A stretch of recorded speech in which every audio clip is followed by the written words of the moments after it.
할렐루야. 어떤 일을 하더라도 준비를 제대로 하지 않으면 고생길이 열립니다. 준비를 제대로 하지 않으면 옛날 어르신들이 하시는 말씀이 있죠. 죽을 고생합니다. 오늘 본문의 말씀 속에서도 준비되지 않은 사람들의 모습을 봅니다. 오늘 마태복음 25장 1절부터 13절까지 말씀을 읽었습니다. 열 처녀의 비유, 너무나도 잘 아시는 내용이죠. 교회를 좀 다녀본 분이라고 한다면 모르는 분은 거의 없을 것입니다. 오늘 본문은 유대인들의 그 동네에 결혼식이 있었습니다. 10명의 그 처녀가 등을 들고 신랑을 맞으러 나갑니다. 이 비유에서 5명은 신랑을 맞이해서 결혼식 자리에 참석을 하게 되어지고 5명은 신랑을 맞이하지도 못하고 쫓겨나는 그 모습이 오늘 본문을 우리가 읽었는데 그 내용입니다. 오늘 이 내용 주보에 있는 찬송가 175장, 176장 이 2장 찬송만 열심히 불러도 오늘 설교 다 끝난 겁니다. 이 찬송을 아마도 이 시간에 175장, 176장을 3번씩만 불러도 그 제가 설교하는 것보다 더 좋은 메시지가 2장의 찬송 안에 다 담겨져 있습니다. 오늘 만약에 제가 이 설교 시간에 이 찬송가 2장 3번씩만 부르고 끝내면 설교 준비 안 했으니까 그럴 수도 있겠다 싶으시겠지만 마음 같아서는 이 찬송가 2장을 한 3번씩 3, 40분 부르고 마쳐도 설교보다 더 좋은 메시지가 2장의 찬송 가사 안에 다 담겨져 있습니다. 오늘 제가 드리는 이 설교는 2장의 찬송, 그게 진짜 메시지고 저는 보충해서 설교를 드리겠습니다. 오늘 1절부터 5절까지는 신랑을 맞이할 준비를 하라 하십니다. 예수님은 천국을 어디에 비유하고 계시느냐? 오늘 본문 1절에 천국은 마치 등을 들고 신랑을 맞으러 나간 열 처녀와 같다, 그렇게 말씀합니다. 천국을 설명하시면서 천국을 소망하고 기다리는 성도들의 모습을 신랑을 기다리는 10명의 처녀에 비유하고 있는 말씀입니다. 이 비유의 말씀은 유대인들의 결혼 풍습을 배경으로 하고 있습니다. 유대인들의 결혼식은 우리와는 좀 문화적 차이가 있습니다. 결혼식을 언제 하느냐? 밤에 합니다. 신랑이 잔치 자리에 올 때까지 그 깜깜한 밤중에 등불을 들고 길을 밝히고 결혼식장을 밝히는 덜러리가 필요해요. 유대인들의 결혼식장에서는 우리가 생각할 때 덜러리 그러면 별로 좀 안 좋은 그런 것으로 생각하잖아요. 야, 저 사람은 덜러리다, 별로 안 좋게 그렇게 생각을 합니다.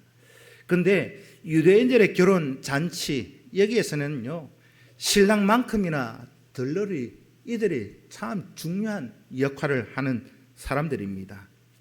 저녁 어두울 때 결혼식 잔치가 진행되는데 그때 등불을 들고 결혼식장을 밝히는 덜러리가 없다면 결혼식 불가능합니다.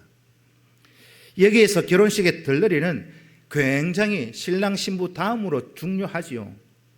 또 결혼식에 직접 참석을 하고 또 맨 앞에서 가장 측근에서 신랑 신부들과 함께 자리하고 있는 가장 가까이에서 신랑 신부를 지켜보고 즐거워하는 사람, 그들이 들러리입니다. 신랑을 맞으러 나간 10명의 처녀들이 신랑이 올 때 신랑을 식장까지 인도를 하고 또 잔치집에 불을 밝히는 제일 중심에 있는 그 사람들이 오늘 본문에 기록되어져 있는 10명의 처녀들입니다. 유대인들의 결혼식 주인공, 우리도 결혼식장의 주인공은 신랑 신부이지요. 그 주인공인 신랑을 모시고 잔치 자리에 등을 들고 들어가는 이 사람들, 어찌 보면 신랑 신부 다음으로 최고의 영광을 누리는 사람들이 오늘 본문의 10명의 처녀들입니다. 이 배경에서 요한계시록은 천국을 어린 양의 혼인 잔치에 비유하고 있습니다. 예수님께서 신랑으로 이 땅에 오시고 또 그리스도의 신부로 저와 여러분들의 그 천국 잔치에 참여하게 되는, 그리고 그 잔치에서 영원한 기쁨과 영원한 즐거움을 누리는 것, 그것이 요한계시록 그 말씀 속에 기록되어져 있는 어린 양의 혼인 잔치, 천국 잔치, 그렇게 말씀하고 있습니다. 특별히 오늘 2절부터 4절까지의 말씀을 보면 여분의 기름을 준비한 사람과 또 여분의 기름을 준비하지 않은 사람으로 이 둘이 구분되어집니다. 3절에 미련한 사람들은 등은 가졌지만은 여분의 기름은 준비하지 않았습니다. 이런 사람들을 향해서 성경은 미련한 사람이다, 그렇게 말씀합니다. 미련한 사람. 또 4절에서는 슬기로운 사람이 누구냐? 여분의 기름을 준비한 사람, 등도 준비하고 또 기름을 여분으로 준비해 놓고 함께 가지고 간 사람, 그가 슬기로운 사람이라고 말씀하고 있습니다. 등에 기름도 가득 풀로 채우고 또 여분의 기름도 한 통 가지고 가는 이 사람들, 슬기로운 자다라고 성경은 말씀하고 있습니다. 만약에 비상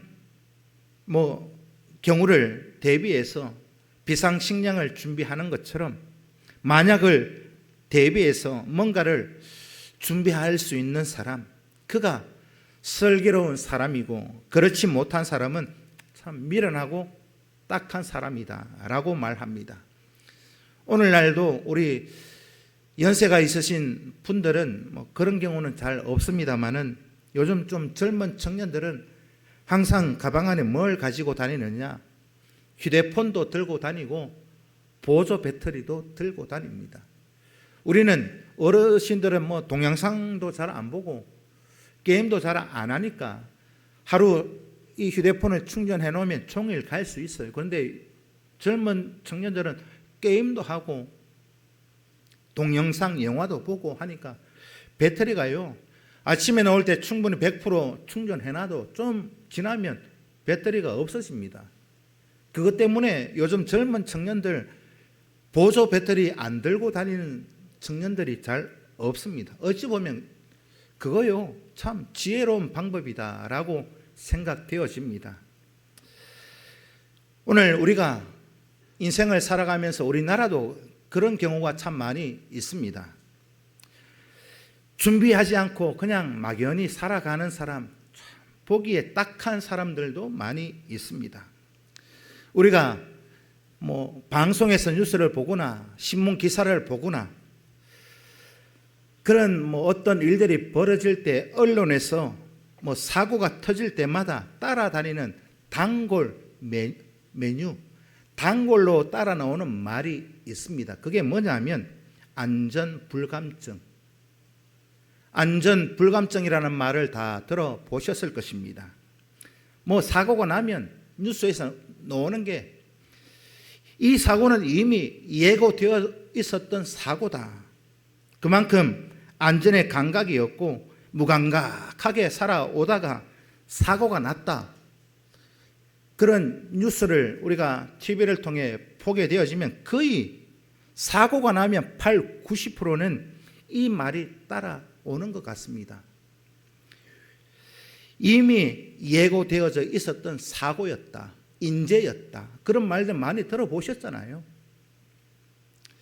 위기사항을 잘 준비했다는 말입니까? 준비하지 못했다는 말입니까? 못했다는 것이요.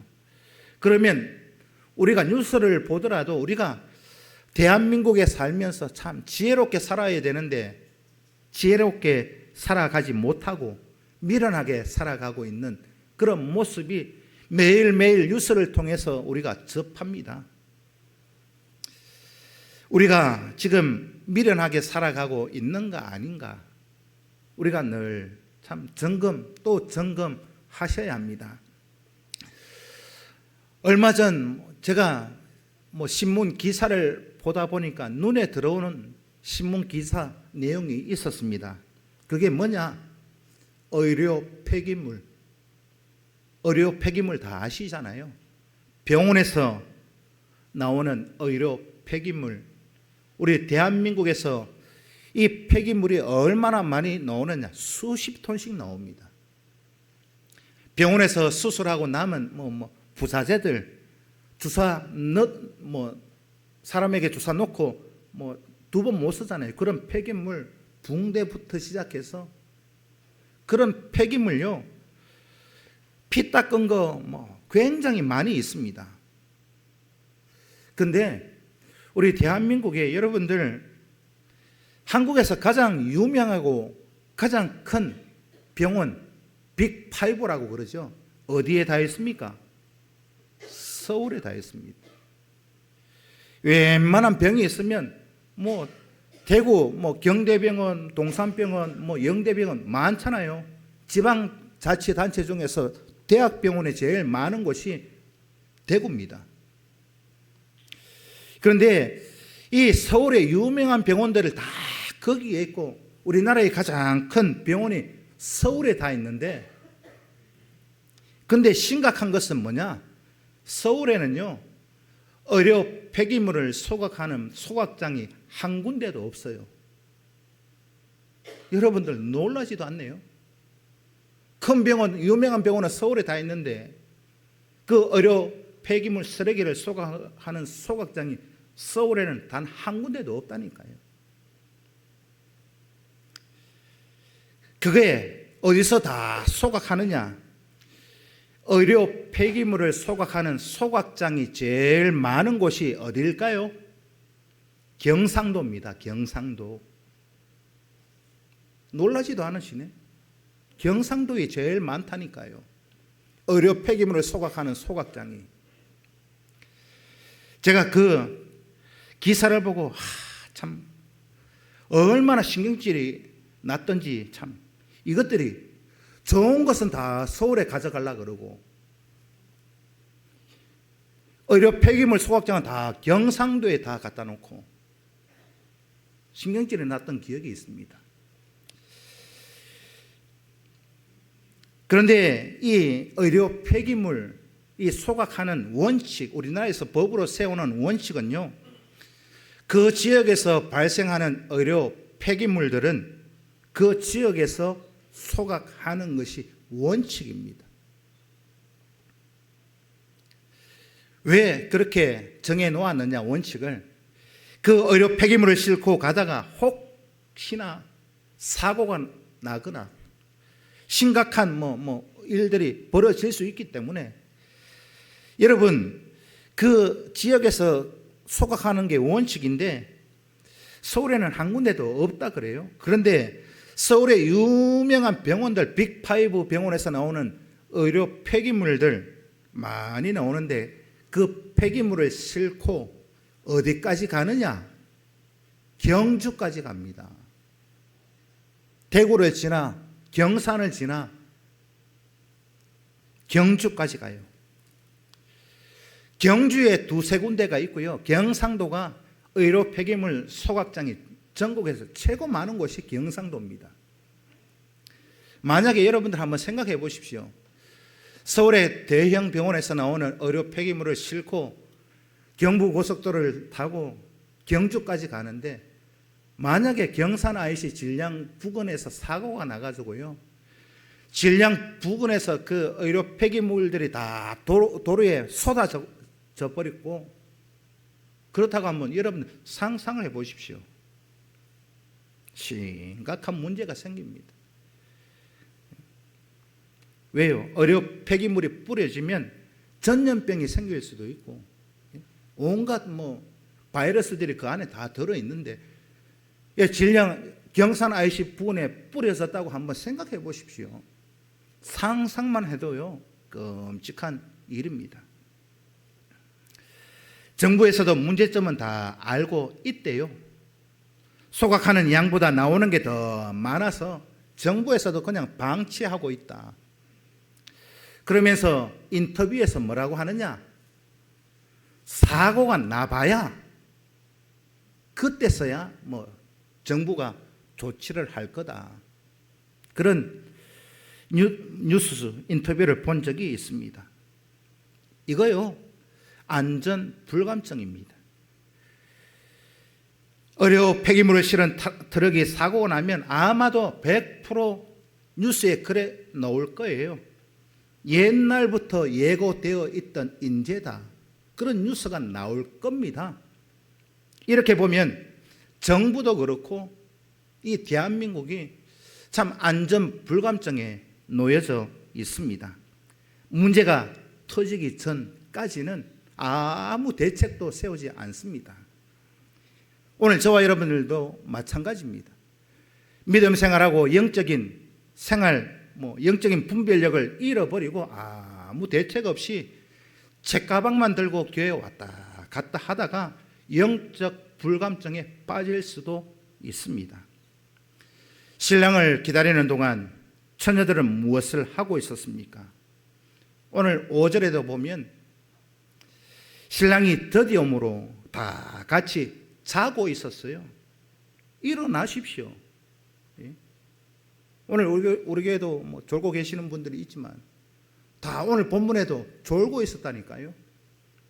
신랑이 예상한 시간에 왔으면 문제가 없었을 것인데 신랑이 예상했던 그 시간보다 더 늦게 옵니다.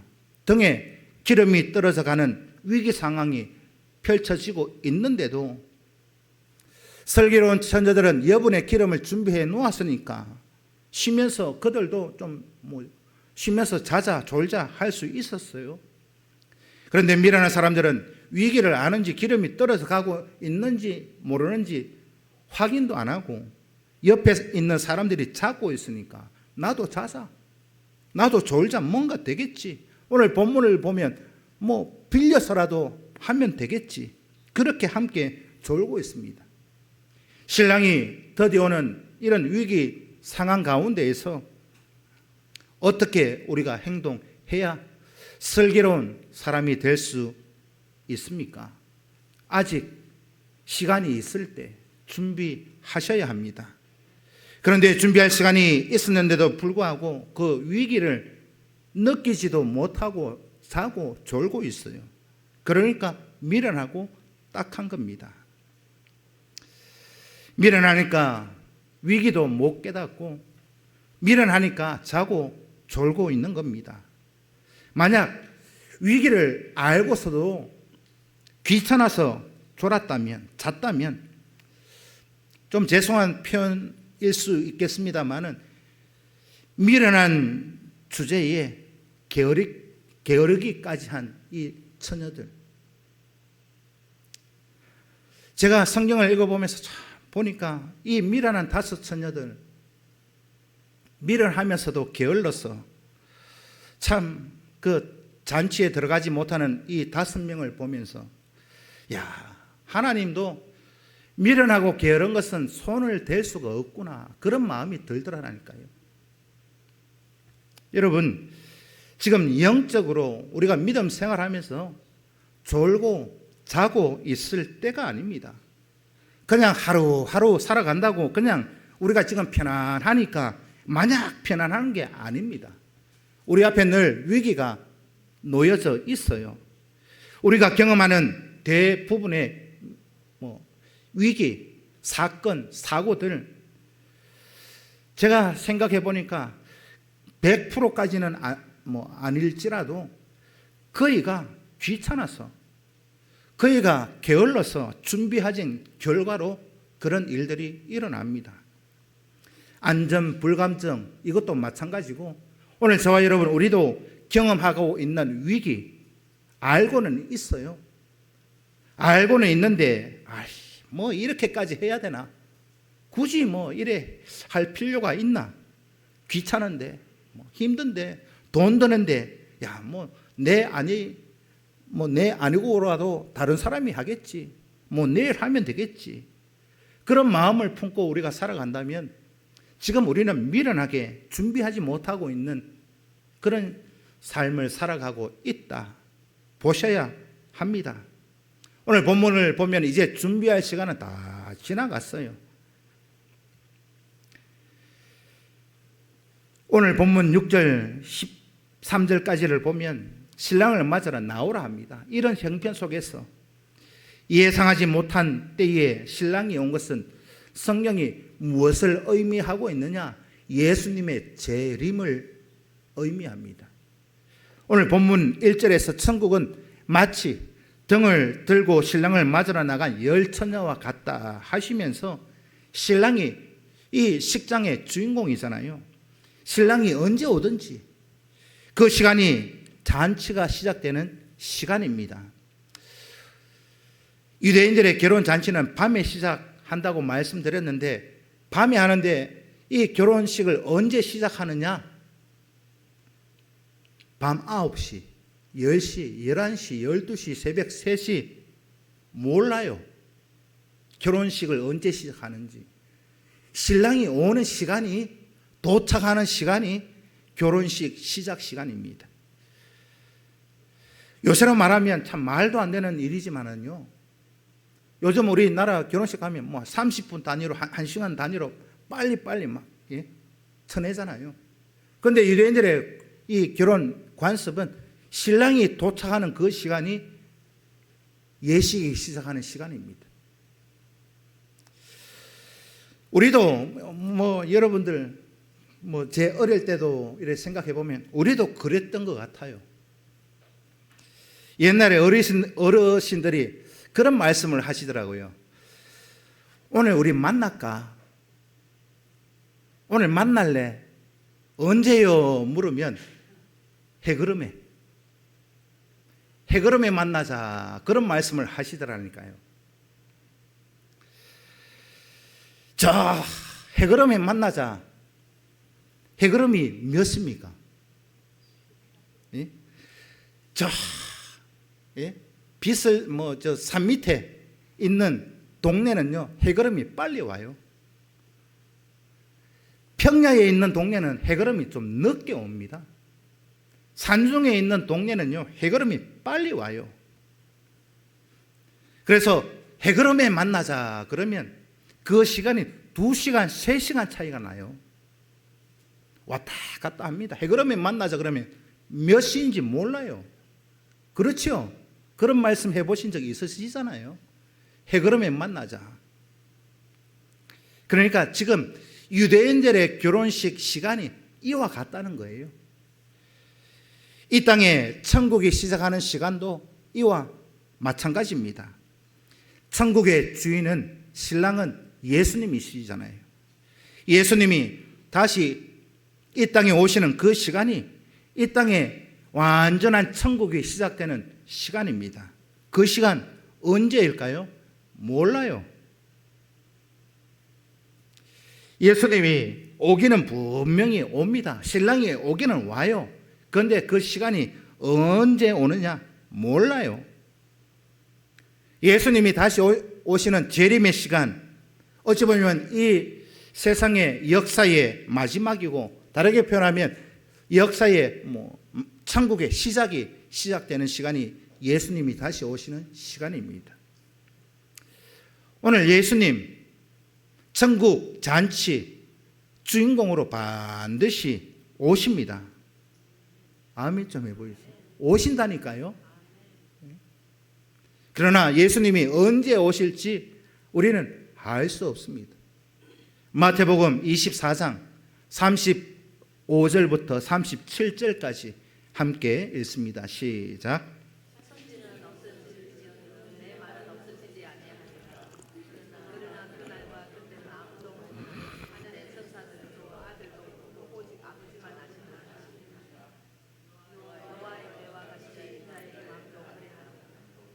아멘. 천지는 없어질지언정 내 말은 없어지지 아니한다. 꼭 온다. 그 말씀입니다. 노아의 홍수 때도 그랬다. 사람들이 다 시집가고 장가가고 막 먹고 마시고 세상이 뭐 살기 좋다고 좋은 시절 만났다고 그렇게 살아갈 때 갑자기 홍수가 내리기 시작했습니다. 그때 준비하지 않았던 사람들은 다 죽었습니다. 예수님의 재림도 인자가 오심도 이와 같다. 구약 노아의 시대 때하고 똑같다. 예수님 분명히 다시 오십니다. 그러나 그 시간과 그 날은 알지 못합니다. 오늘날 이 시대도 그 시간과 날을 안다고 사기치는 사람들 있잖아요. 그렇게 말하는 사람들 100% 거짓이고 이단 사입입니다. 10명의 처녀들 오늘 둘로 갈라놓았습니다. 슬기로운 처녀들은 신랑을 맞으러 나갔지요. 그리고 함께 신랑과 함께 식장에 들어갑니다. 미련하고 딱한 이 5명 처녀는 나오라 하니까 등불이 켜지지 않습니다. 기름이 다 떨어졌습니다. 신랑이 왔는데 기름이 떨어지니까 그때서야 어딜 쫓아가느냐? 기름 사러 갑니다. 그때서야. 신랑이 오는 길을 밝히기 위해서 거기에 있었잖아요. 근데 막상 신랑이 도착하니까 기름 사러 가기 바빴습니다. 기름이 없고 불이 켜지지 않으니까 그 사람들은 다르게 표현하면 소용 가치가 없는 겁니다. 그들에게 충분한 준비의 시간이 있었습니다. 준비할 시간 있었잖아요. 좋을 시간에, 자고 있을 시간에 기름 사왔으면 됩니다. 준비하지 않고, 그러니까 준비할 시간이 있고 기회가 있을 때 천지도 모르고 그냥 졸자, 자자. 오늘 저와 여러분, 이런 모습은 우리 삶의 모습, 믿음 생활 속에서는 없어질 수 있기를 축복합니다. 우리가 생명 있는 날 동안에 내 영혼의 신세를 생각해서 준비하고 또 준비하고, 자고 좋을 시간 없어요. 아니, 육신의 잠을 100% 의미하는 건 아닙니다만은, 오늘 저와 여러분, 예수님의 재림, 우리 인생에 있어서 어찌 보면 예수님이 다시 오실 그 시간, 그 날이요, 우리에게는 최대의 위기입니다. 위기라고 하는 말은 조금 잘하면 성공할 수 있고, 조금 못하면 망할 수도 있고, 그걸 위기라고 합니다. 똑같은 처지와 형편, 상황 속에서 조금 잘하면 성공하고 조금 못하면 망하고, 그 시점이 위기입니다. 그걸 우리가 위기를 맞았네, 그렇게 얘기하는 거예요. 왜 우리에게 위기냐? 예수님의 재림은 천국과 지옥을 분리하는 시간이기 때문에 그렇습니다. 오늘 우리가 본문 25장을 읽었습니다마는 마태복음 3장 12절 말씀을 함께 읽습니다. 시작.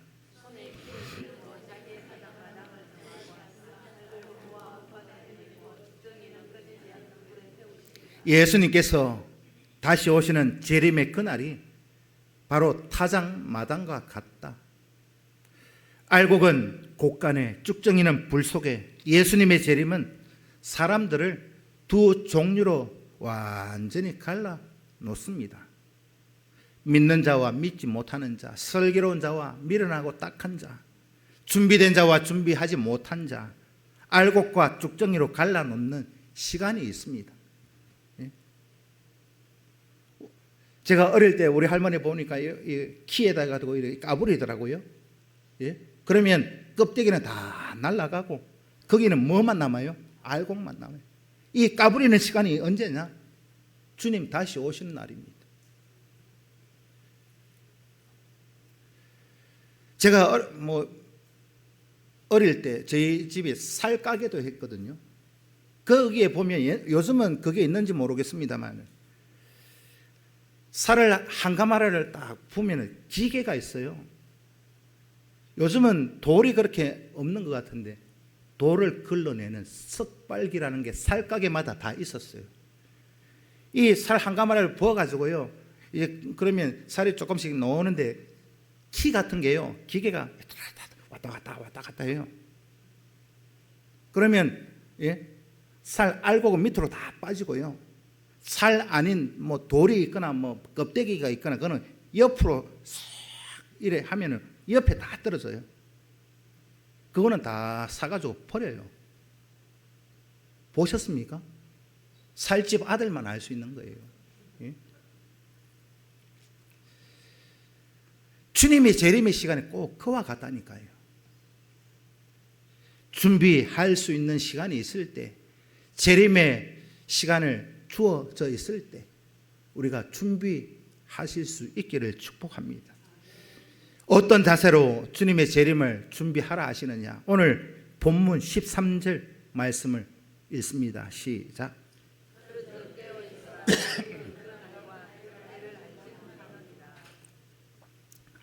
언제요? 그날과 그때를 알지 못한다. 그러니까 깨어 있어서 항상 예수님을 맞을 준비를 하라 하십니다. 이 땅에서 우리의 믿음의 삶도 그러합니다. 항상 예수님을 맞을 준비를 하고 있어야 합니다. 이 땅에서 우리의 삶은 핵심적으로 한 가지만 딱 꽂으면 우리가 왜 하루하루를 먹고 마시고 살아가느냐? 주님의 재림을 기다리는 시간이기 때문에 그렇습니다. 마치 등을 들고 신랑을 맞으러 나간 열처녀와 같은 그 삶의 시간이 우리에게 생명이 주어져 있는 시간입니다. 예수님이 언제 오시든지 정확하게 우리가 알지 못하기 때문에 우리는 항상 준비하고 깨어 있어야 합니다. 우리는 그때 알고만 있다면 준비하겠지요. 그런데 몰라요. 모르는 게 문제입니다. 오늘 본문에서도 다 자고 있었어요. 10명 다 자고 있기는 같이 잤어요. 준비했습니다. 슬기로운 처녀들도 함께 자고 졸고 있었습니다. 그런데 어디에서 갈라지느냐? 문제가 생겼어요. 자고 있을 때 같이 자고 있었지만 문제가 없었어요. 근데 나와 맞으라 할 때 일이 벌어집니다. 나와 맞으라 할 때 준비한 기름이 있는 슬기로운 처녀는 기름을 다시 보충을 해서 나갔으니까 문제가 없어요. 근데 준비되지 않은 사람은 기름이 떨어졌기 때문에 문제가 생긴 겁니다. 우리가 어떻게 준비를 해야 하는가? 제가 성경 두 구절 이제 찾아보고 함께 우리가 생각해 보겠습니다. 시편 130편 5절 6절 말씀을 함께 읽습니다. 시작.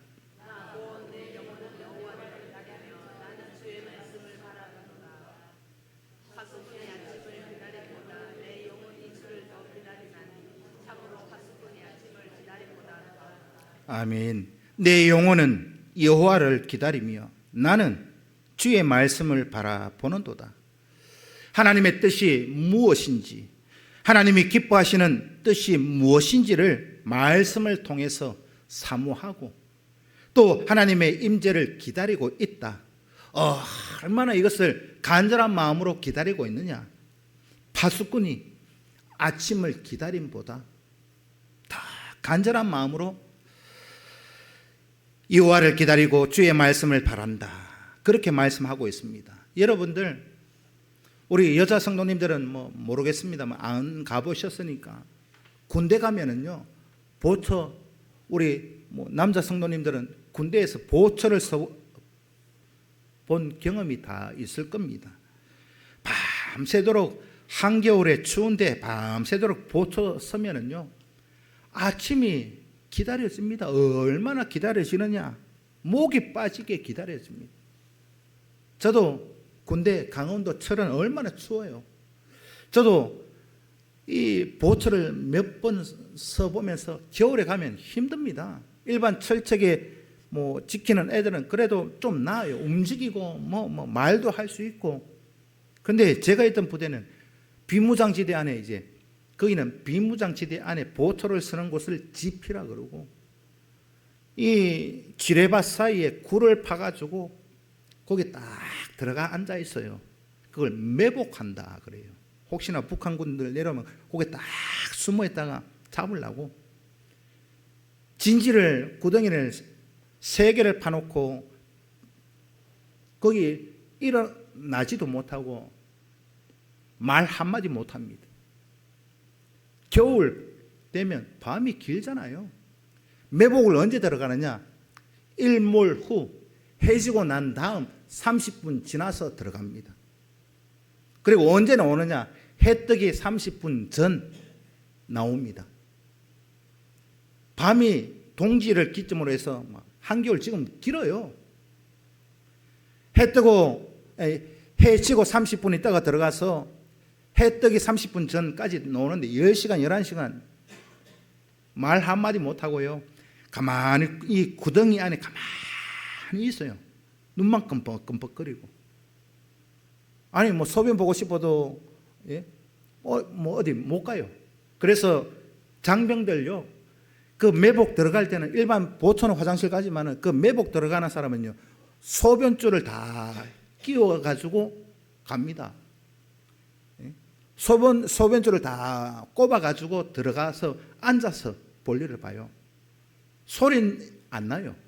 소변줄을 다 꼽아가 통 하나에 있으니까 얼마나 일어서고 허리 아프고 무릎 아프고 일어서고 싶을까요? 아침이 얼마나 기다려지는지 모릅니다. 그런 마음요. 그런 마음으로 주를 바라본다. 오늘 저와 여러분 간절한 마음으로 주님 다시 오실 날을 기다릴 수 있기를 축복합니다.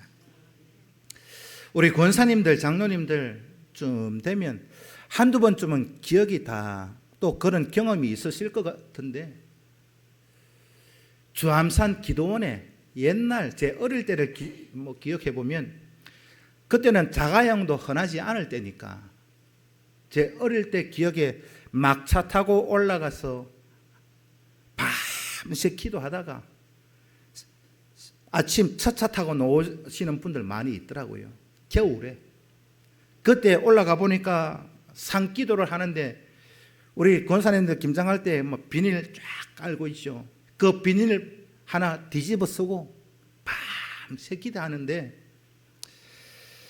그때 여러분들 마음이 어떠하셨습니까? 춥기는 춥고 빨리 내려가기는 내려가는데 첫 차 올 시간은 아직 멀었고 첫 차 기다리는 시간 목 빠지게 눈 빠지게 기다려 보셨죠? 그런 마음 말이죠. 옛날에 그러했던 시간들, 그런 경험이 오늘 파수꾼이 아침을 기다림보다 더 간절한 마음으로 기다리는 그런 마음 되실 수 있기를 축복합니다. 에베소서 5장 15절부터 18절까지 말씀을 읽습니다. 시작.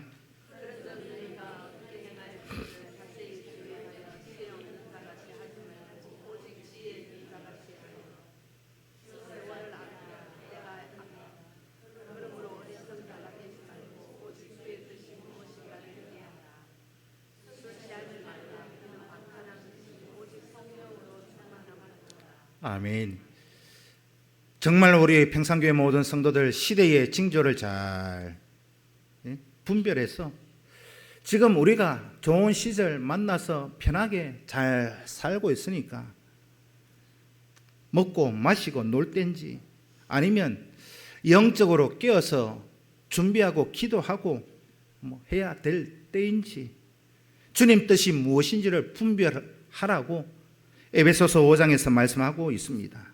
그러면서 이 18절에 술 취하지 말라, 이걸 그냥 단어 그 자체로 받아들이시면 안 됩니다. 아니 나는 술 안 마시는데, 술 취해 본 적이 없는데, 그런 의미가 아니라 술 취하지 말라는 말은요 단지 그 술이라는 단어가 아니라 세상의 방탕함에 빠지지 말라 함축되어져 있는 단어가 술입니다. 노아시대 때 사람들은 어떠했습니까? 먹고 마시고 시집가고 장가가고 그런 생활 습관이 바로 에베소서 5장 18절에서 말씀하고 있는 술 취함입니다. 어떻게 하라 하십니까? 술 취하지 말고 방탕한 생활하지 말고 세상에 내 마음 빼앗기지 말고 주의 뜻을 분별하고 오직 성령으로 충만함을 받으라. 믿으시십니까? 성경에서 등이 준비되어 있고 등에 기름이 들어가야 불을 밝힌다라고 할 때 구약 성경을 보면 그의 그 등의 기름은요 대부분 성령을 의미합니다. 등이 준비되어져 있고 기름이 준비되어져 있는 거 그걸 성령을 의미해요. 구약 성경 특별히 예언서 스가랴서에 보면 기름관도 있고 등이 있고 그 등으로 불을 켜는 것과 같다라고 하는 그 내용이요 성령을 상징합니다. 오늘 본문이 무엇을 말씀하고 있습니까? 하나님의 뜻을 분별하고 성령으로 충만함을 받으라. 여러분 성령으로 충만 받으면 어디 우리가 무엇을 하든지 다 하나님께서 택한 자를 다 모으신다, 불러내신다 말씀하셨습니다. 깨어서 예수님의 재림을 준비하는 게 말씀 가운데 나타난 하나님의 뜻이 무엇인지를 분별하는 방법이 뭐냐? 성령의 충만함을 입는 겁니다.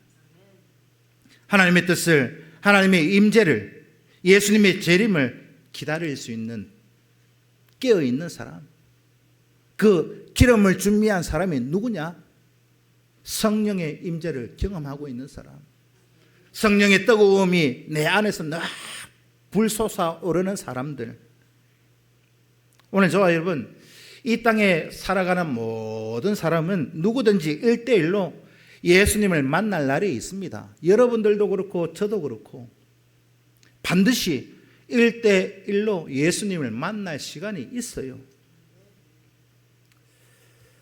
그런데 여러분들 마음속에 생각 속에 그 날이 예수님 만나는 날이 오늘은 아니었으면 좋겠다. 큰일 났네.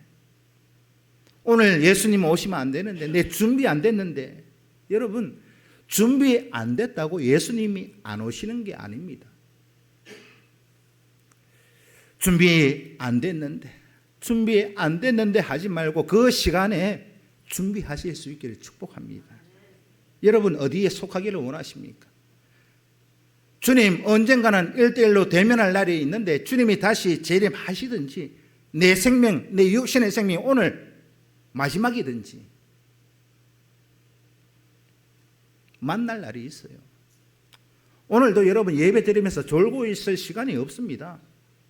왜요? 오늘 드리는 이 예배가 내 육신의 삶의 생명 속에서 마지막일 수 있기 때문에 그렇습니다. 저는 될 수만 있으면 졸고 계시는 분들 중에는 제가 시선을 좀 안 두려고 그래요. 왜? 한편 두 가지 마음이 들어요. 하나님이 저 영혼 너무 사랑하셔서 그런가 보다. 사랑하는 자에게 잠을 주시는도다.